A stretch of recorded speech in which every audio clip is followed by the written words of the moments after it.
15th anniversary po ni Sir Ross. Was that your first? Yes. As a group po. Sinurport po namin. May tatanong na ako agad. Okay Huwag na. ka magulo, nagsishare na sila. Huwag ka masyadong maingay. Early tape na po yung All Out Sundays na guesting namin. 17. Nauna na yung All Out Sundays na inyong nakwento. So, kamusta yung experience? Kasi syempre yun yung parang isa sa mga first major na performances yung on TV. Yes po. Ano po, overwhelming kasi marami pong P-pop groups din po doon na mas matatagal nang nabuo sa amin. So parang mga atit kuya po namin, overwhelming po na nakakatuwang experience po siya para sa aming mga bago. Tapos parang nakaka-dream come true din po siya kasi lagi po akong nanonood ng AOS. Lagi ko pong sinusuportahan yung pinsan ko doon, si Clifford, tas lagi po talaga ako nanonood doon, simula dati pa. Tas gustong-gusto ko talaga mag-perform. Tapos ating audience naging perform. Yes! Clifford Sparkle Teens. Ganito muna, anong pangalan ng grupo? Anong pangalan niyo isa-isa? At paano nabuo ang grupo niyo? Go, start to doon. Ang pangalan po? Hindi pangalan niya. Okay. Ako po si DJ po. Ito. I'm 16 years old. Nakatira po ako sa Cebu City. Okay. And I am Win, 20 years old po, nakatira po sa Cainta, Rizal po. Ako naman po si JC po, from Taguig po, 19 years old. Ako po si Jay, I'm 21 years old. I'm from Cavite City. Hi, I'm Luis po. I'm 19 years old. I'm from San Pedro, Laguna. Hi everyone, I'm Pan. I'm 19 years old and I'm also from Cebu. And we are 1621 BC.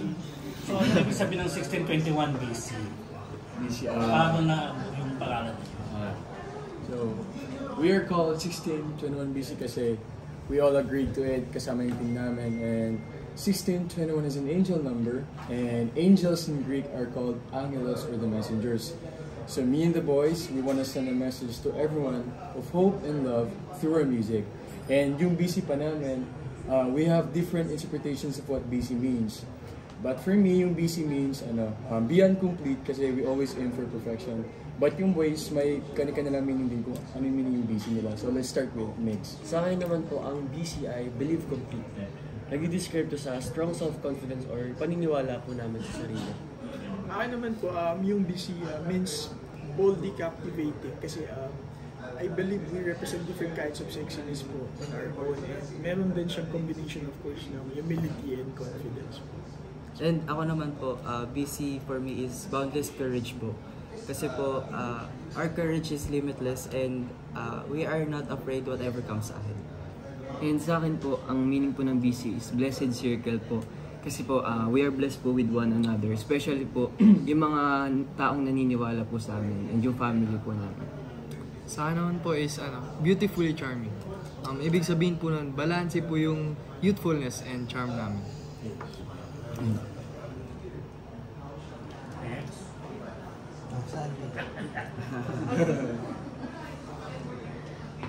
Paano nabuo yung grupo niyo? What's the story behind that? And ano yung mga first impression niyo sa isa't isa? So, kami po, we all came from a show called Dreammaker from ABS-CBN. And then right after, I would say it's God's perfect time kasi right after po ng show, nakilala po namin si DJ Jaiho, si Mami Jo. And then, timing lang po ng TPL Entertainment, naghahanap po ng boys to form a boy band. And then, si DJ Jaiho po yung naging tulay kung bakit po kami nakapasok po sa industry. Siya po talaga yung nabukas ng opportunity. Nabuo kami and that's why ito na kami yung 1621 DJ.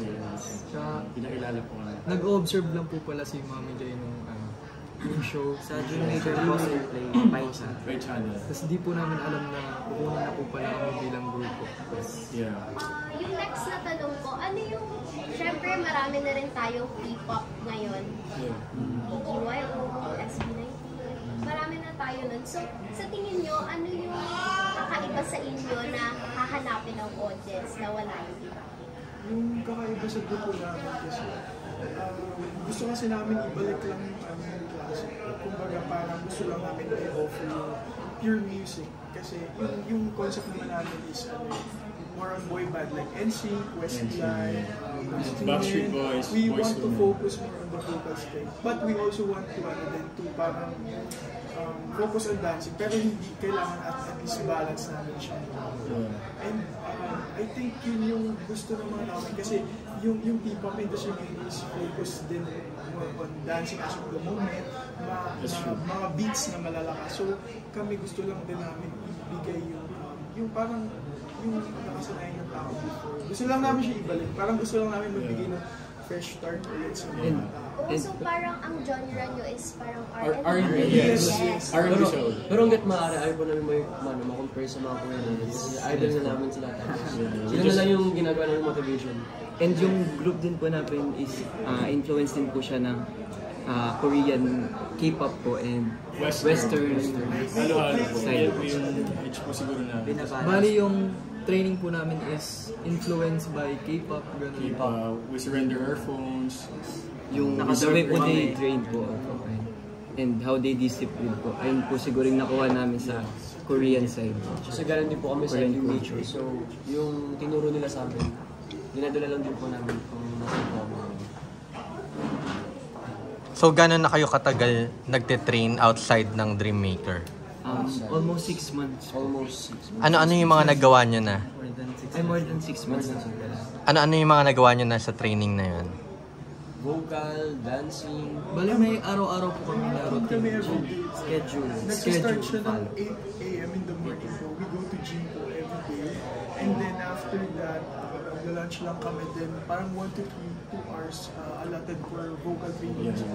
Then after that, yung dance training po namin. Yun yung routine namin for almost 8 months po na nagtitrain po kami. Kasi nag-start kami, I think, late March na po mga early.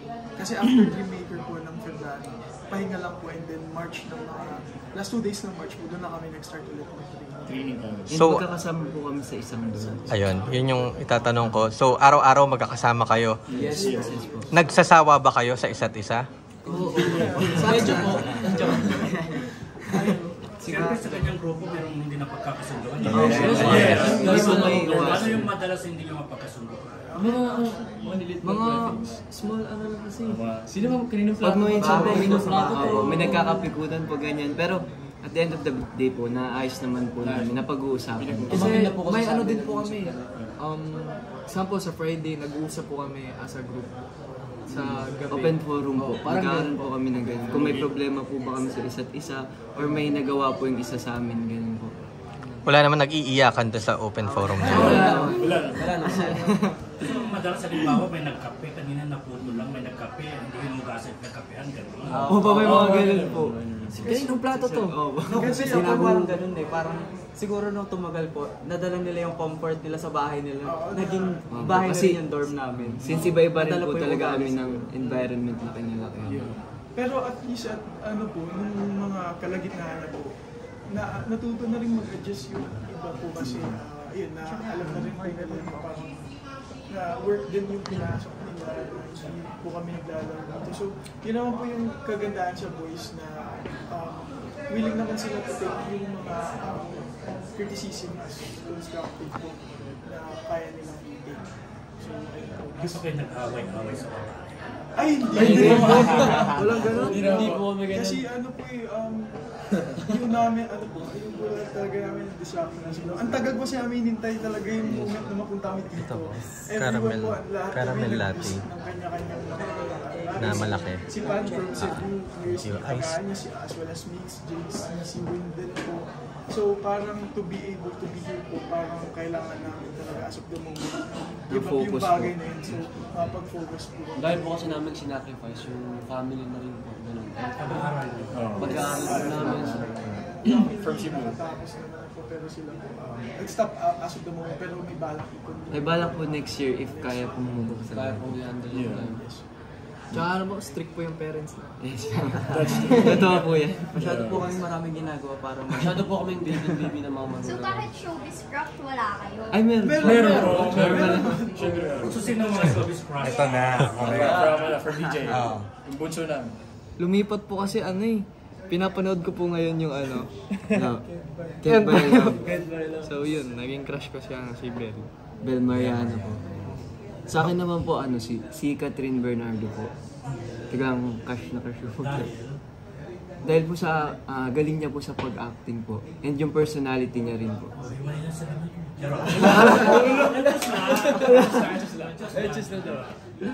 Ako po si Jillian po. Desencio. Magkaya ba tayo? Ako data si Bel talaga, pero kasi bibigay ko ng bata. Si si Lexi Gonzalez kasi sa AOS. Siguro kinuha na po nila lahat ng crush ko. Siguro sa na lang sa akin si Ate Julia Barreto po. Ako na po, si AC Bonifacio. Magaling po kasi sumayaw. Yun po. Sino ang pinaka-leader sa inyo? May ibang Wala po kami. Kasi may kanya-kanya po kami. in-assign kasi sa amin yung manager namin si Tito Perry. Like for example, si Pan kasi mas nag-focus po sa sa creativity. creative, like sa pag-handle ng Rehearsals, trainings. singing, dancing. Ako naman po, ang trabaho ko po is parang, kunyari pag may mga events pa, ako po yung in charge na dapat magsama-sama kami, dapat kami lagi walang may iwan. Kami naman po, assign kami dalawa sa overall na pagpapatakbo ng household. Kami po yung sa cleanliness, sa mga rules, ma-maintain po lagi kasi sa isang apartment kami. Kailangan lagi may And sa akin naman po yung pag-check po ng social media po ng group, individually po and as a group po. Kami pong dalawa lang. Kami po yung... Kung ano na po ba yung status po ng namin, ng mga accounts po, social media accounts. Ako naman po is, wala lang to. Ako po yung taga-surrender ng phones po namin. Taga-collect ng phones. Every 11 p.m. Tsaka po kasi sinusurrender sa iyo. Ako din po yung in It's charge from ng Korean culture po. Sa Dreammaker din po namin siya nakuha. nagsasurrender ng phones. Tsaka, Kumbaga dinala po namin siya na routine ngayon. Sanay na kayo na walang phone. Sanay na po. Kasi Sanay na malaking po. bagay pag wala akong kinopit paggabi. Kasi sobrang laki rin ng distraction talaga pag may phone po pag gabi. Bawal ang phone, bawal ang Hindi naman po ba? May time naman po para sa gabi. Oo, talaga. Pero heto na, di ba? Produkto kayo ng Dreammaker, di ba? Siyempre nandiyan ang Horizon 7. So sa utak nyo ba na darating ang panahon na sana talbugan namin to or mas sumikat kami sa mga ganito sa grupo nito? Ngayon, wala naman po kami nanisip na competition. Wala po. Hindi eh. Meron naman pagbara na lang. Gusto lang namin na fair competition lang po. Kasi brothers na rin po namin yun eh. Same lang po kami ng pinanggalingan na show. Bali yung competition namin po is yung sarili namin. Siguro po yun po, yung biggest competition po namin is yung sarili namin. Kasi kailangan po namin mag-improve, lalo na po sa every performance po na gagawin namin. P-pop ngayon. Mahirap po. Tsaka hindi kami nanalo dun sa Dreammaker so self-competition talaga. Pero alam nyo, minsan sinasabi na namin, minsan yung mga hindi nanalo, yung pag nauna sumikat kayo sa mga nanalo. Minsan Manifest. Pero nung hindi kayo napili for Dreammaker na yung mga nanalo, no? Naisip nyo ba na baka hindi na ito mangyari, ganyan? Or tapos na talaga yung dreams nyo? After po nung ma-eliminate ako, honestly po, parang nagdamdam po ako nun eh. Parang masakit siya sa umpisa syempre. Pero ang thinking ko pa rin po nun, mag-audition pa rin po ako sa same na gagawin po. Or same, mag-group pa rin po ako kasi gusto ko po talaga. Ako naman yung Dreammaker actually yun na yung last call ko. Yun na yung last chance na binigay ko sa sarili ko. Kasi since 2018, naman ako ng mga auditions before sa commercials and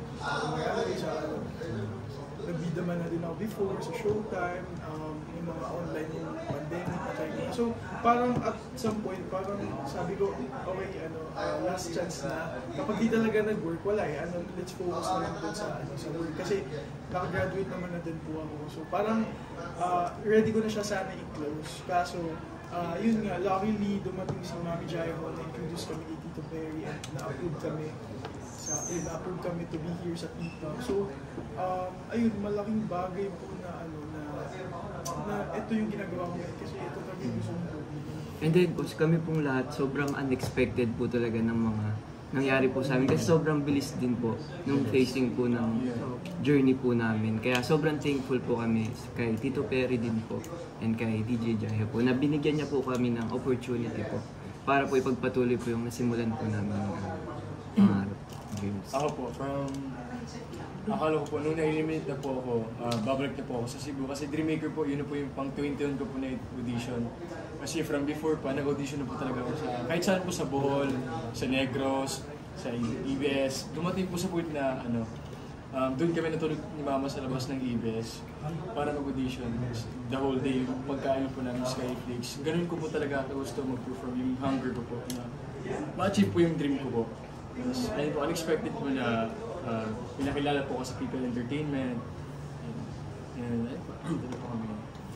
Ako naman po nung bata ako, nagko-commercial po ako. With ad pati, umaacting po ako. Tapos ito po ng Dreammaker, hindi ko po talaga expected na mapupunta ako doon. Kasi nung bata ko gusto ko dati ng artista. And hindi ko talaga nakikita yung sarili ko dati na mag-perform sa maraming tao, ganun, kumanta, well, dancing po.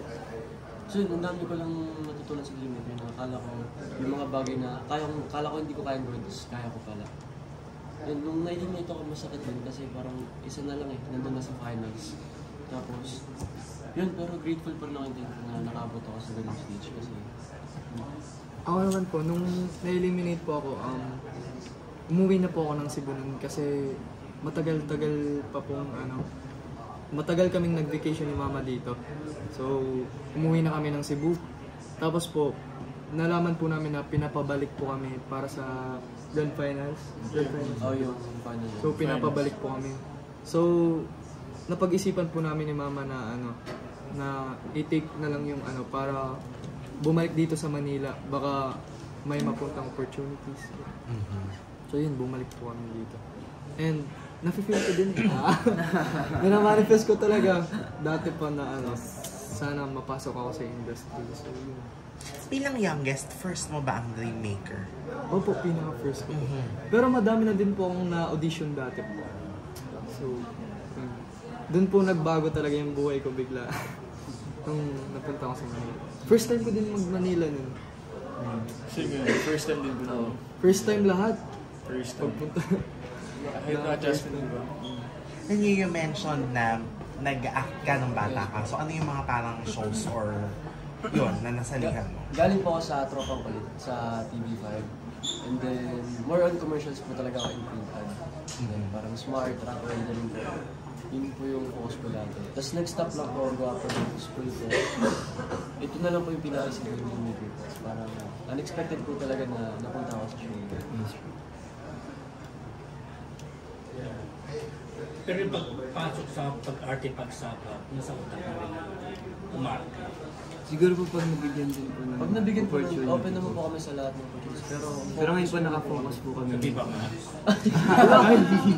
Joke lang. Bagets pa. Bawal po. Bagets. So ilang years ang binibigay niyo sa sarili niyo para umangat yung grupo niyo, makilala yung grupo niyo. Na pag na-reach namin to, hindi namin na-reach, titigil kami pag hindi namin na-reach to. Bali, di pa po namin naisip yung point na yun. Pero may, po kami, 5 years na Contract. Contract with Tito Perry po. And parang as of the moment, gusto lang namin talaga mag-focus po. Tsaka gusto lang po namin enjoy yung process na ginagawa ko. Kasi personally, naniniwala po talaga nandito kami lahat. For a reason naman talaga. At hindi naman namin pinagdaanan yung mga bagay na gano'n kung hindi kami up for bigger things talaga in the future. So, malaking bagay din siguro yung players in manifestation na we will achieve big things soon. And dahil din po namin i-pressure yung sarili po namin. Basta i-enjoy lang po talaga namin itong process. May debut single na kayo, di ba? Yes, po. Anong reception ng tao dun sa single nyo so far? Di ba chine-check nyo yung... Actually, ayun nga po, nagbabasa po kami ng mga comment po sa social media. Kasi ako rin po yung nag-check ng mga social media namin. And mostly po ang nababasa po namin is yung mga may mga negative side po talaga. Eh, Bash ko. May bash po nagsabi ko talaga. na, Bash po talaga Yung concept po yung, namin, pinupuna po nila, and yung styling po namin na nag-aala Korean nga daw po, ganyan. And parang di na din po bago yun sa pinasukan po namin industry. Ganun talaga Kasi ayun po showbiz. talaga yung napupuna. Siguro, magkakaroon, ititake din po namin yun as constructive criticism po. Para po mas magkaroon po ng improvement po yung group namin. Ayun po. Mataas yung engagement kahit pa paano ng nung na-release ko namin kasi madaming mga comments, halo-halo po positive comments, and at the same time meron pong mga negative comments. Pero ayun po, napapag-usapan naman po ng boys and ng management na willing naman kami i-take yung mga criticism sa inyo. And may turn po siya into positive in the future po. Syempre, we're still working hard and doing our best para at least kahit paano mag-improve po and mas makapagbigay pa ng maganda. Pero yung laruan po kasi yung feeling ko po yung pinaka nagustuhan kong comment na nabasa ko dun is parang nagustuhan din yan kasi binabalik nga po yung 90s vibe. Yeah. Parang insing them vibe. Yun po yung song. highlight na nakita ko na nakapagba. At least na appreciate po. Laruan ng title mo. Yes, So mapaglaro ba kayo sa title? Hindi po, bali yung main ng kanta yung yung babaeng mapaglaro. Babae yung paglaro. Yung babae Yung mapaglaro. babae po kasi talaga yung mapaglaro dun sa kanta. Nabiktima na ba kayo ng babae mapaglaro? Bilang mga bagets? Hindi pa po, wala pa. Bagets ng nano din ba? Bata pa. Guys, siguro po before po. Before. Siyempre, Kasi high school nagkaroon- life. Normal naman po. Normal po sa amin. May in love. Heartbreak. Normal naman po sa amin. Sabi na, elementary. Pinabanggit ko kanina yung parang mga baga sa inyo, yung mga bash na may mga negative. Ano yung pinakamasakit na nabasa nyo na negative na sa inyo? Siguro Wala na. Nakakatawa mo. Actually, kasi pinagtatawanan nga po namin sa dorm yung mga bash po na. Pero paano Power Rangers daw kami kasi daw yung Kasi, namin. opo. Kasi may mga nagsisend po ng mga sisiw po na picture. Popcorn sa periyahan. Sabi? Kasi sa kulay naman yun. Tapos may nag-comment pa, sabi matutulog na naman, may sasayaw pa. Mas gwapo din po yung mga backup dancers sa amin. So paano nyo yung hinahandle? Balik Pinagtatawanan na po namin. pinagtatawanan po namin. Inisip namin supporters namin. And pinagandaan na din po namin na alam po namin na may May bash tayo. Kasi dati pa lang po, nag-usap kami na guys, baka mabash tayo. So, maging ready na lang po kami, ganun. Tapos yun, pinagtatawanan lang po namin. Hindi naman po namin masyadong Oo. dinadam. Tumatawa na talaga. Hindi ba ano yun, mga fans ng ibang grupo? Kaya kayo Possible. Possible. May Iba po siguro, dami trolls po. account, syempre. Pero at least may time po sila marami sila time. Marami silang time para Para punahin po yung mga Views din yan. So anong mensahe nyo sa mga basher nyo? Keep on bashing. Keep on bashing. Love you all. Love you. Mahal namin kayo. Mahal namin kayo. Sana Thank you masyadong for watching and giving time sa mga Yeah, it's still a support. pinagagawa po Bash namin sa lang. social Yes, media. we appreciate it po. Love you guys. We love you, bashers. Basher. Pero bakit ang strong nyo na pagdating sa ganyan? Kasi usually, lalo na ikaw ang very young, di ba? So, pwedeng, parang soft pa or... Kasi first nyo lahat, so hindi naman kayo sobrang sanay na gano'n. Unless dati pa lang binabash na kayo, hindi naman siguro, di ba? Bali, positive lang din po yung mind namin kasi parang, di ba, makaka-benefits din kami dun kasi, binibigyan nila yung time nila sa amin, gano'n.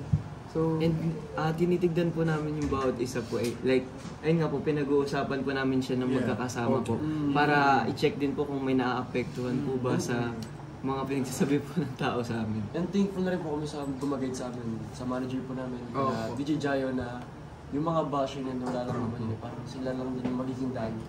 Yeah, it's part. Yes po. Part po kasi yun, hindi naman po... Hindi po lahat ng tao magugustuhan po talaga kami. Hindi po lahat mapiplease gano'n. Tsaka Cannot please as everyone. long as we have Tito Perry and yung management na Na naniniwala po sa talento namin. lalaban.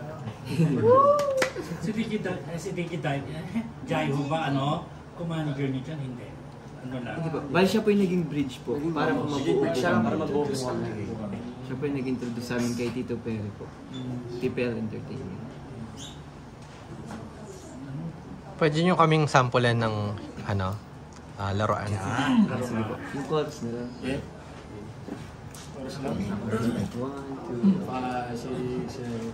Paalam, paalam, di na kailangan magpanggap. Di kailangan, pilitang naitadhana. Di mapagbigyan ang nararamdaman. Bakit ba pinaglaro-laruan, parang laro-laro lamang?